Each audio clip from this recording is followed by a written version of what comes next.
Ég er stundum spurður á því hvers vegna ég sé í stjórnmálum. Og ég ætla ekki að neita því að það koma tímar, það eru dagar þar sem ég spyr mig að því sjálfur.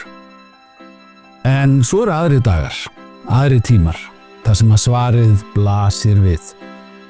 Þegar við sjáum árangurinn í verki og þegar við finnum að við erum á réttri leið. Við vitum að flestir Íslendingar eru ekki með hugann við stjórnmálin alla daga.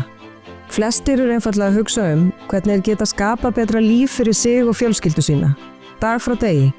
Okkar hlutverk er að skapa umhverfi þar sem venjulegt fólk getur lifað sínu lífi án óþarfa afskipta.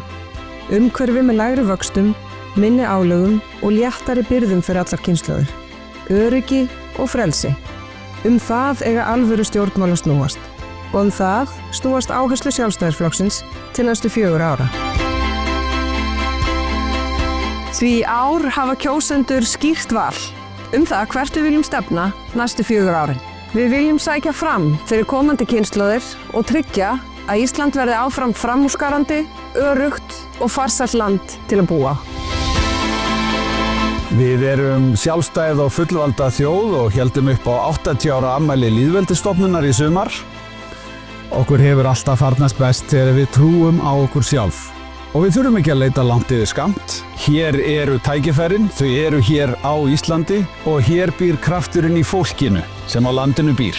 Ef við höldum rétt á spilunum, þá geymir framtíðin fyrir okkur enn frekari möguleika til þess að ná meiri árangri fyrir okkur öll.